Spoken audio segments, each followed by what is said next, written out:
Franck Ferrand raconte sur Radio Classique.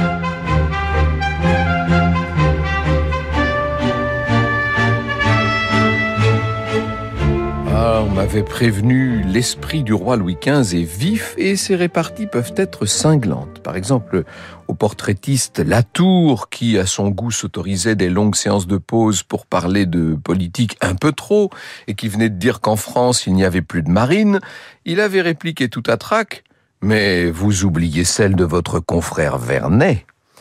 À ma grande impatience de le rencontrer, se mêlait donc une pointe d'inquiétude que, vous allez le voir, la réalité devait se charger de justifier. Il faut que je rende hommage à monsieur le duc d'Ayen de la maison de Noailles, capitaine des gardes du corps, et si mes renseignements sont bons, bientôt gouverneur du Roussillon, il faut lui rendre hommage parce que c'est à lui que je dois la circonstance extraordinaire que je vais vous raconter. On n'accède pas si facilement au roi de France, vous savez, et pour tout vous avouer, j'ai bien cru n'être jamais admis à croiser le regard de Louis XV. Mon interlocuteur, mon intercesseur, devrais-je dire, est du premier cercle.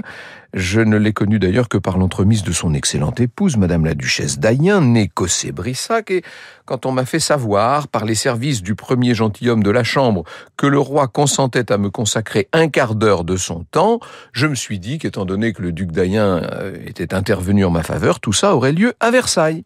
Qu'on se retrouverait dans le fameux cabinet d'angle, où d'ordinaire sont reçus les ministres, ambassadeurs, grands officiers de la couronne, que sais-je.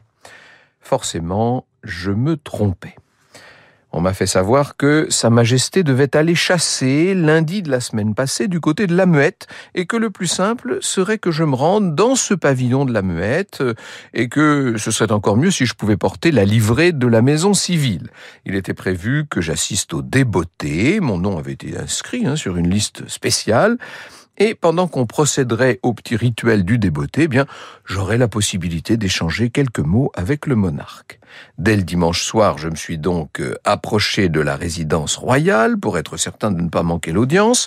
Peine perdue, on m'a fait savoir au tout dernier moment que tout avait été changé et que le roi avait préféré s'en aller passer 3 jours à Choisy.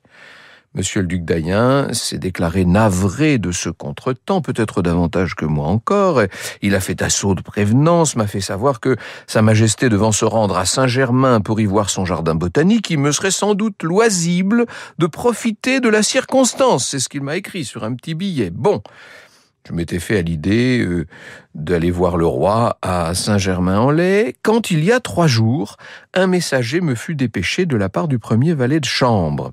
Et là, on m'intimait l'ordre de venir à Versailles et d'y venir sur le champ. « Monsieur Ferrand, disait le petit mot, il vous faudra passer par l'antichambre des princesses et muni du présent billet, vous présenter sur la droite à la porte du cabinet de retraite de Madame la comtesse de Toulouse. » J'ai relu ça au moins 3 fois. La comtesse de Toulouse, née Noailles, elle aussi, est la veuve d'un fils légitimé de Louis XIV, qui jadis a été grand amiral de France. Le roi l'aime un peu comme la mère qu'il n'a pas connue. Il vient incessamment passer dans son intérieur quelques moments de détente, et c'est donc cette éternelle confidente de Louis XV qui devait me servir de truchement. Eh bien, c'est ainsi que les choses se sont passées. À Versailles, le petit appartement de la comtesse de Toulouse se trouve sous les grands salons de l'enfilade d'honneur, entre la cour des serfs et la terrasse du Nord. Ce sont quelques pièces entresolées, dont une toute en longueur jouxte l'appartement de feu Madame de Pompadour.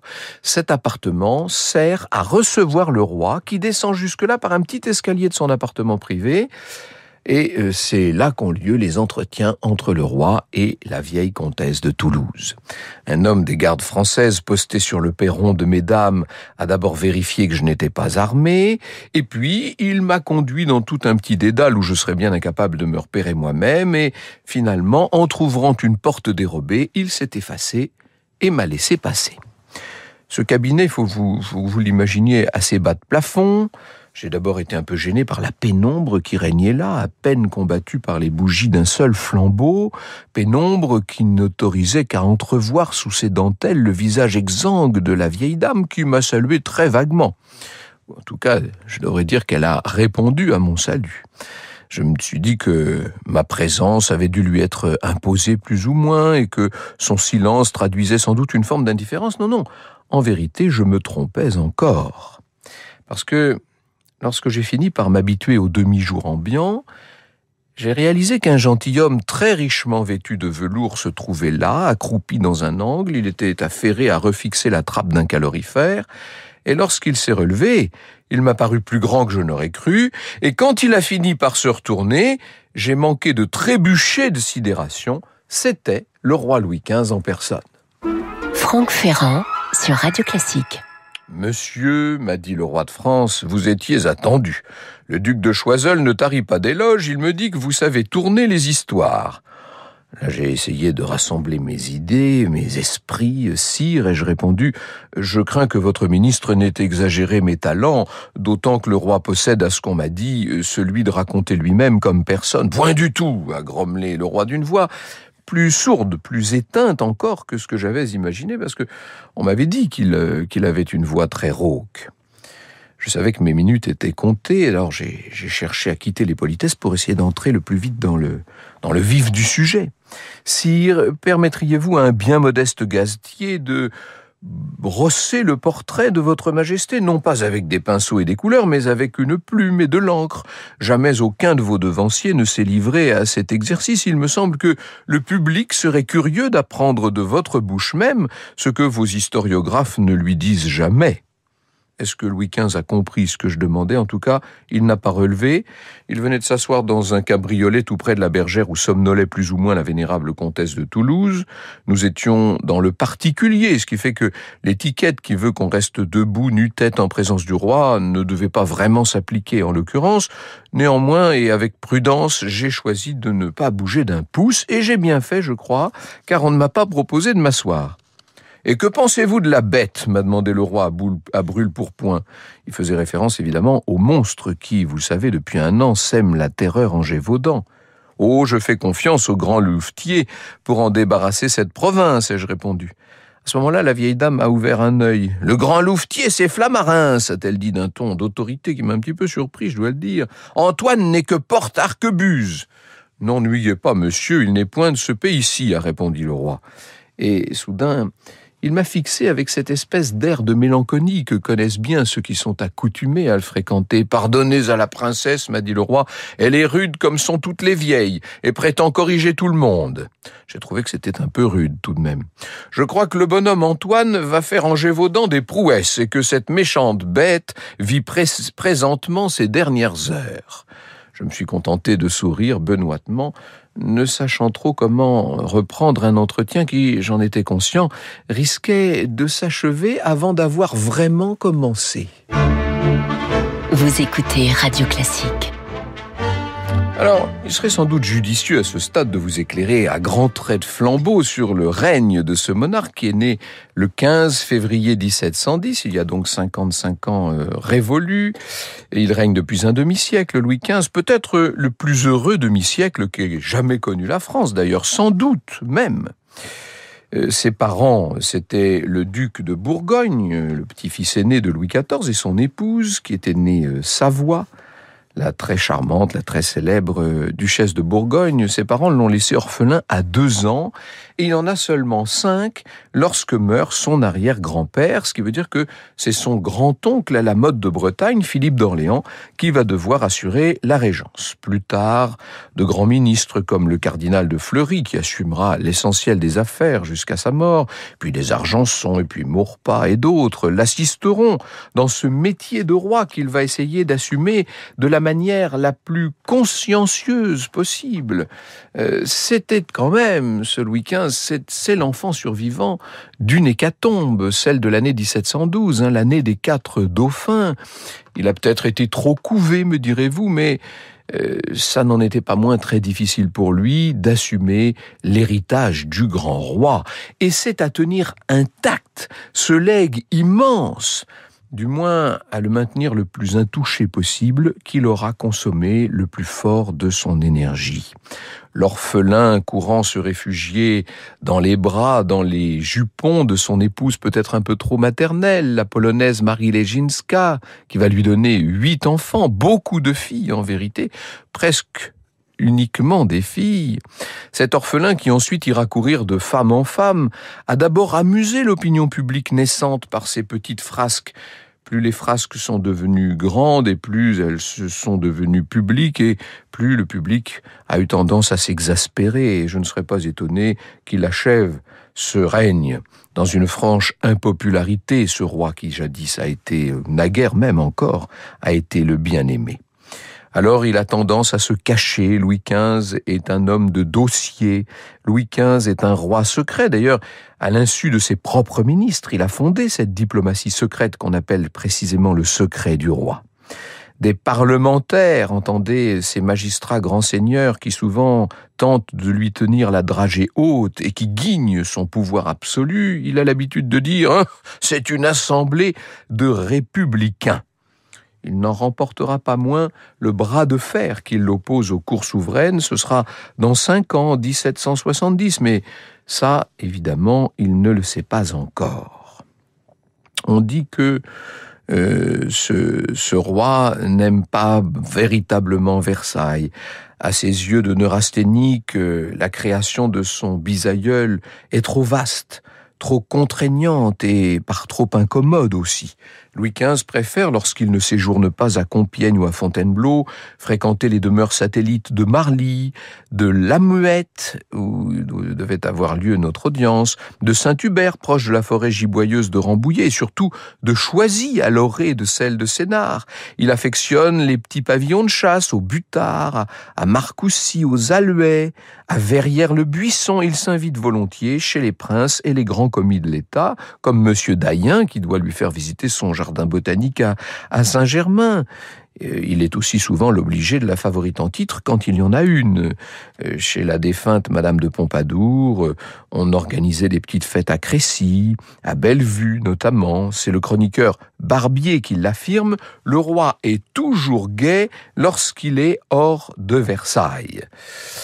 Peut-être faut-il vous dire que le jour où je l'ai, moi, rencontré à Versailles, je n'ai pas eu vraiment sous les yeux l'impression d'avoir quelqu'un de malheureux. Hélas, à peine commencions-nous à percer les mystères de l'histoire autour de la figure ambivalente de ce roi bien-aimé de ses contemporains et mal-aimé de la postérité, que nous avons été interrompus par l'irruption d'un page à la mine sombre qui s'est approché du roi pour lui parler le plus discrètement possible et, à l'expression inquiète de Sa Majesté, j'ai compris que mon entretien venait déjà de prendre fin.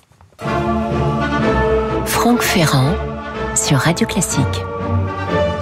Ah, monsieur, me dit le roi Louis XV, mon fils s'est mis en tête qu'on maintienne le voyage de Fontainebleau, alors même que ses poumons semblent chaque jour plus atteints. Quant à son épouse, la dauphine Marie-Joseph, elle trouve ça bien imprudent et me fait prier d'aller intercéder en faveur de la raison. Je m'en voudrais de la faire attendre. Alors, et là, j'ai bien constaté qu'il venait déjà de se lever et que presque il me tournait le dos. Je veux croire que ce que j'ai pu vous dire intéressera vos lecteurs, dit-il. Ne dérangez pas la princesse en partant, elle s'est endormie, vous retrouverez sans doute votre chemin. Et tandis que je m'abîmais dans les révérences de rigueur, le monarque a ajouté, il affectait une extrême discrétion, mais vous êtes bien le maître de rester autant qu'il vous plaira, me dit-il. Sire, serait-ce abuser de poser à votre majesté une ultime question? Allons, si vous y tenez. Je crains de n'avoir pas l'habileté qui conviendrait à sa juste formulation. Oh, vous êtes plus habile que vous ne voudriez le faire accroire. Je me suis donc jeté à l'eau, et j'ai demandé au souverain quel avait été le plus grand souvenir de son règne. « Fontenoy », m'a-t-il répondu après un semblant d'hésitation, le 11 mai 1745, ce qui fait déjà plus de 20 ans. « Fontenoy parce que ce fut une grande victoire ? Non, parce que ce soir-là, je ne pense pas qu'il se fût trouvé un seul Français pour ne me point porter dans son cœur, me dit-il.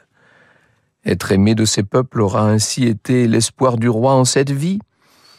À défaut d'être aimé de Dieu, monsieur.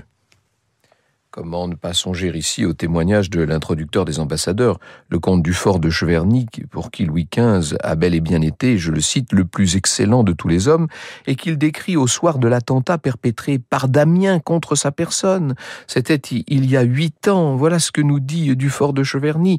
Cette superbe figure d'homme jeta sur tous un regard de chagrin, on voyait visiblement qu'il se disait regardez votre roi qu'un malheureux a voulu assassiner et qui est le plus malheureux de son royaume. » Franck Ferrand sur Radio Classique.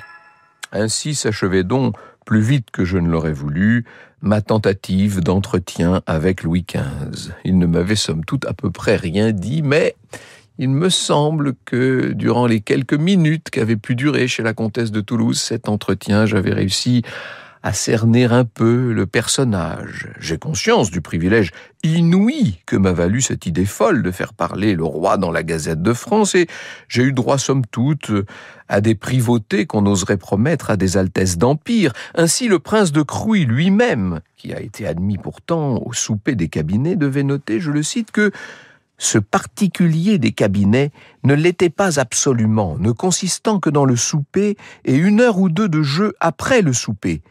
Le véritable particulier est dans les autres cabinets où très peu des anciens et des intimes courtisans entrent. Eh bien moi j'étais entré dans l'entresol caché de tous, le plus qu'intime cet entresol où le roi vieillissant venait rendre visite hors de toute publicité à la vieille amie qui lui avait parfois tenu lieu de maman. Louis était maintenant remonté tel une ombre de velours par son petit degré en colimaçon, avant même d'avoir pu se douter que, s'il m'avait seulement un peu questionné sur l'avenir, j'aurais pu lui en annoncer de vertes et de belles et de moins belles. J'aurais pu lui dire la mort prochaine de ce fils dont il craignait justement que le voyage de Fontainebleau, eu égard à son état, ne le fatiguât trop, puis celle de la reine Marie, la compagne Placide, la douce compagne de plus de 4 décennies. J'aurais pu, tout aussi bien et dans un registre plus riant, lui prédire encore 5 années merveilleuses dans les bras d'une nouvelle favorite, Madame du Barry, et la joie de marier l'aîné de ses petits-fils survivants, le gauche Berry, avec une jeune et jolie archiduchesse d'Autriche. La vérité, c'est qu'un temps j'avais craint que ce monarque intuitif, devinant que je n'appartenais pas plus à son siècle qu'à son cercle, ne me devinât quelque talent pour dire l'avenir, et n'allât me poser la question fatidique du temps qui lui restait à vivre. Sans doute, je m'en serais sorti par quelques tours de jongleur, et n'osant lever un coin du voile, de peur de me dévoiler moi-même, aurais-je gardé par-devers moi la date fatidique, le 10 mai 1774. Un mardi, mauvais jour pour mourir, si tant est qu'il en soit d'indiqué.